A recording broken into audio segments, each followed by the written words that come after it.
everybody, this is Sher from Sher from 2000. Welcome back to another video. And in this video, I will be reading Cinderella from my Walt Disney Storyland book. One of my aunts gave this book to me when I was little because I really love Disney, and I still do. So, like I said, I will be reading Cinderella. I have it right here. And I hope you guys enjoy it. I will be doing a little bit of fumbling, just a warning, so I just hope you guys enjoy my reading. Once upon a time, in a far-off land, there lived a kindly gentleman.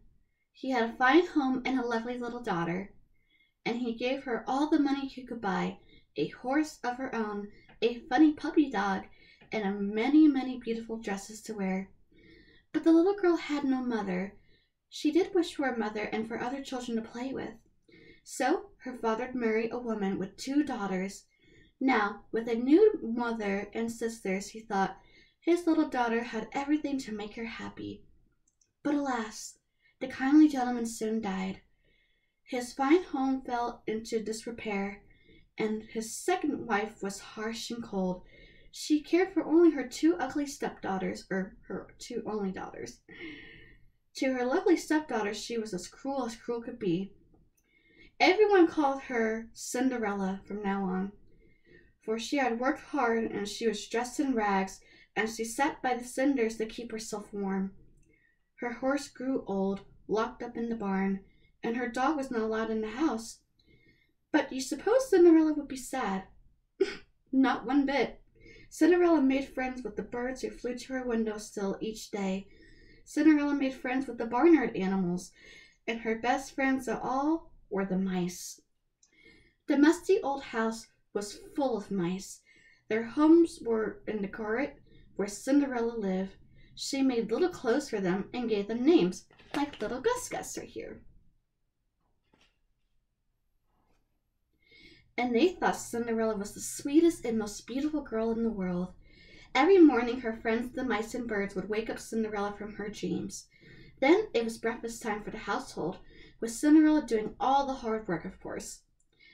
Out on the back steps she set a bowl of milk for the stepmother's disagreeable cat, Lucifer, who watched for his chance to catch the mice. The faithful dog had a tasty bone. There was grain for the chickens and ducks and geese, and Cinderella gave some grains to the mice when they were out of reach of the cat, of course. Then back into the house she went.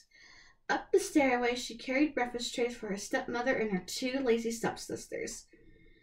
And down she came with a basket of the bedding, some clothes to wash, and a long list of clothes and jobs to do for each day.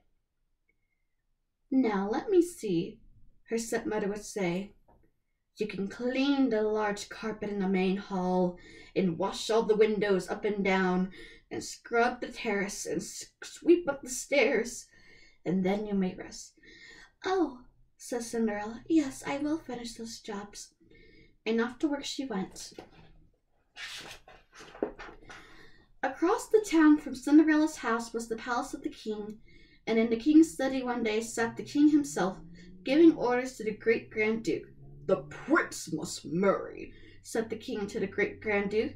It's high time. But your majesty, what can we do? Asked the duke. First he must fall in love. We can arrange that. We shall give a great ball this very night and invite every girl in the land. Yeah, my dogs are barking in the background. Sorry. Where was I? Oh, yes. There was great excitement all through the land, and in Cinderella's home, the stepsisters were delighted when the invitations to the king's ball arrived. Oh, how delightful, they said to each other. We are going to the ball at the palace to see the prince. And I, said Cinderella, I am invited too. Oh, you, laughed the stepsisters. Yes, you, mocked the stepmother. Of course you may go, if you finish your work, she said, and if you have something suitable to wear. I said if, Cinderella. And she smiled with a horrid smile. Cinderella worked as hard as she could all throughout the day, but when it was time to leave for the ball, Cinderella had nothing to left but when it was time to come for the ball, Cinderella had nothing to fix herself or give a thought on a dress to wear for the ball. "Why, Cinderella, you are not ready. How can you go to the ball?" asked her stepmother when the coach was at the door.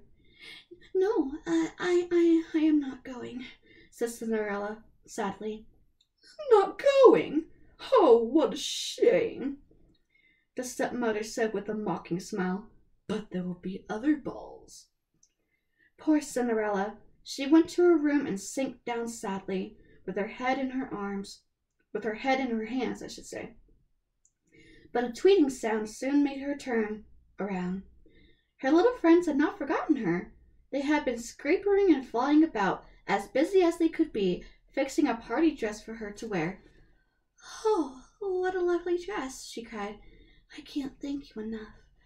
She told all the birds and the mice. She looked out to the window. The coach was still there. So she started to dress for the ball. "Wait," said Cinderella to the coachman. "I'm coming too." She ran down the long stairway just as the stepmother was giving her daughters some last commands. They turned around and stared. "Oh, my beads!" cried one stepsister. "And my ribbon!" cried the other, snatching off Cinderella's sash. "And those bows, you thief! Those are mine!" shrieked the stepmother. So they pulled and they ripped and they tore out the dress until Cinderella was in rags once more. And they flounced off to the ball. Poor Cinderella! She ran to the garden behind the house, and there Cinderella sank down at a low stone bench and wept as if her heart would break.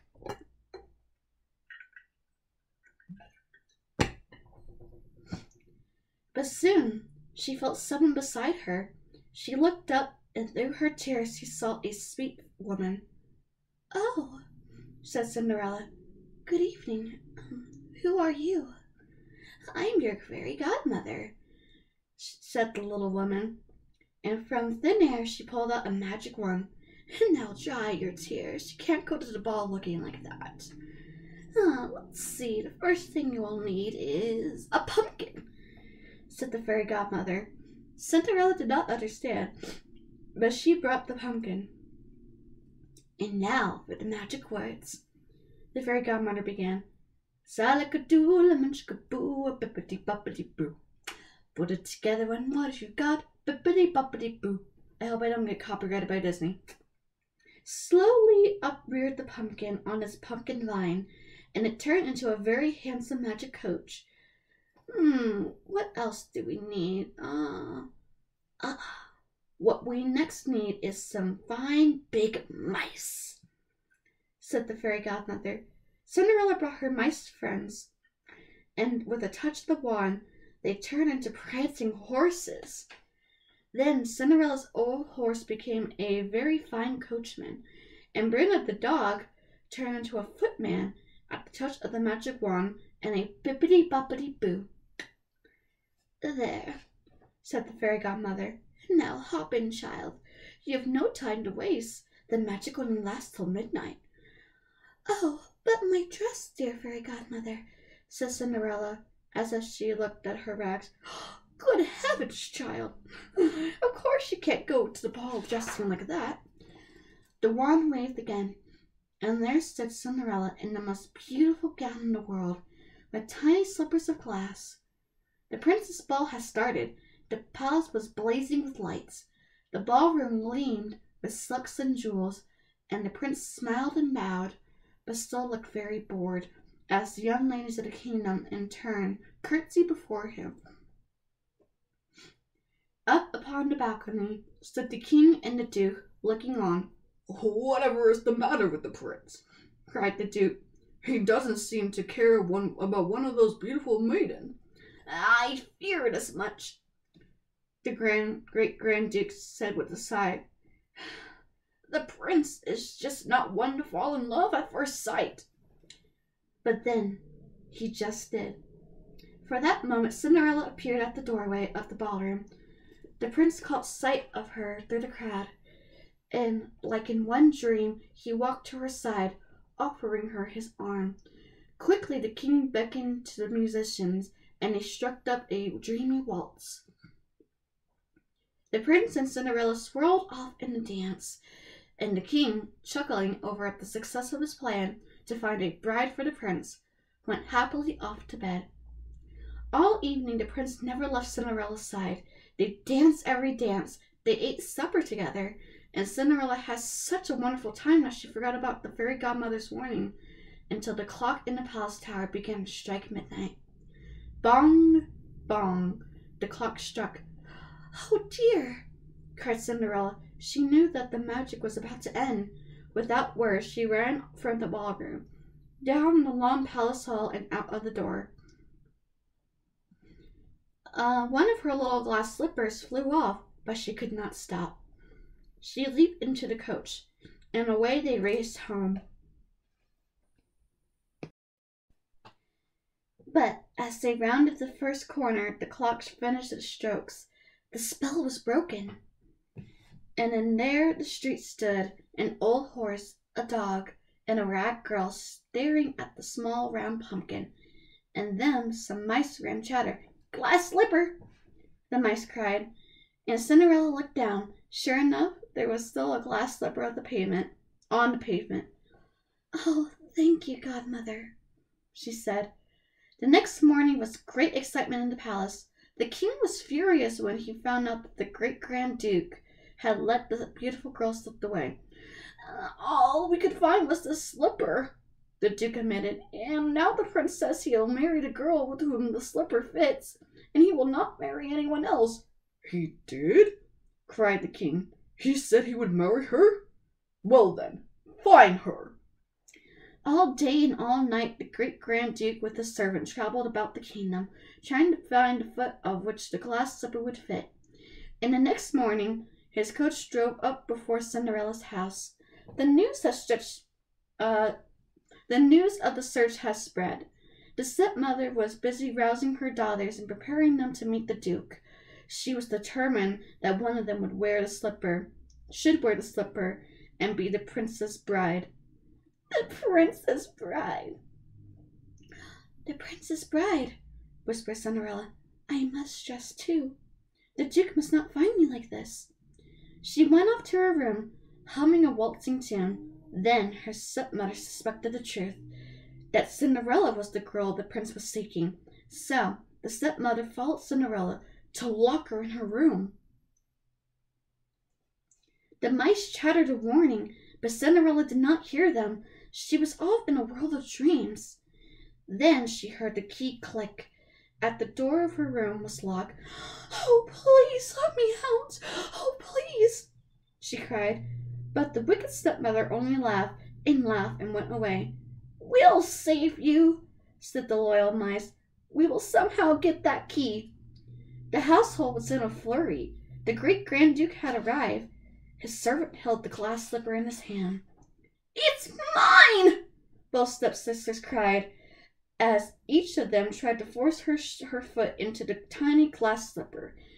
Well, thank goodness they didn't do what the original version did, because the original version is a little bloody.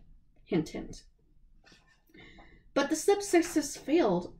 Meanwhile, the mice had made themselves into a long live chain. The mouse at the end dropped down into the stepmother's dress pocket. He popped up again with the key to Cinderella's room.